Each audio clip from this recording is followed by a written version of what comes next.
Assalamualaikum warahmatullahi wabarakatuh. Saya Nadia Frisilia Putri, absen 21, kelas 10 MIA 2.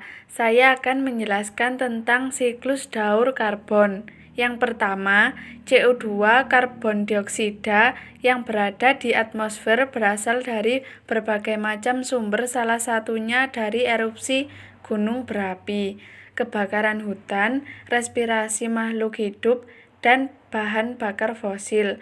Aktivitas manusia saat ini seperti dalam kegiatan industri juga menjadi penyumbang terbesar CO2 karbon dioksida ke atmosfer. Karbon yang ada di atmosfer akan diikat oleh tumbuhan untuk melakukan proses fotosintesis. Setelah itu akan disusun menjadi amilum serta senyawa lain seperti protein, vitamin, dan lemak yang disimpan di dalam tubuh tumbuhan seperti buah, daun, batang, dan akar. Lalu hewan mendapatkan kebutuhan karbon yang berasal dari tumbuhan melalui rantai makanan, dimulai dari herbivora yang memakan tanaman, kemudian karnivora akan memangsa herbivora, dan seterusnya. Lalu, jasad hewan yang sudah mati atau urin fesesnya akan hancur menjadi detritus. Kemudian, detritus akan dimakan oleh detrivor, sehingga memperoleh kebutuhan karbon. Selain itu, dekomposer yaitu bakteri pengurai akan menguraikan karbon organik jasad mati sehingga menjadi karbon anorganik.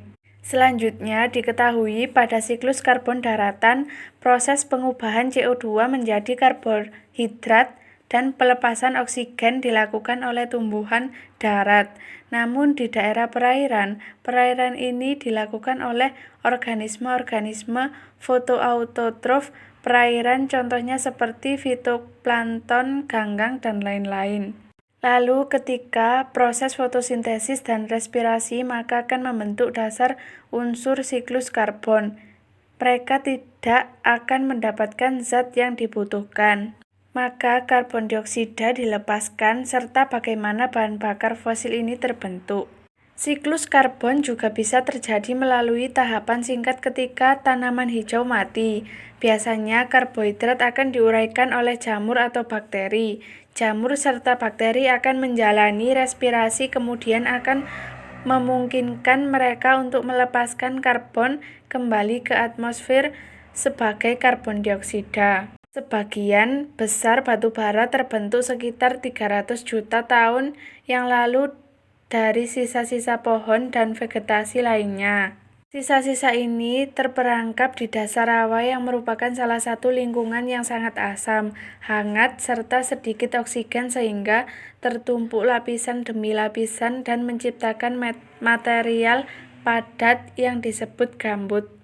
Karena gambut ini semakin terkubur di bawah tanah, suhu dan tekanan tinggi mengubahnya menjadi batu bara. Batu bara merupakan bahan bakar fosil yang mengandung karbon paling banyak. Saat ini lebih dari sepertiga listrik yang ada di bumi dibangkitkan dari batu bara. Hal ini menjadi sumber penyumbang sekitar 37% dari emisi karbon dioksida CO2 yang dihasilkan oleh manusia. Pemanfaatan batu bara sebagai pembangkit listrik menghasilkan gas karbon dioksida yang dilepaskan ke atmosfer.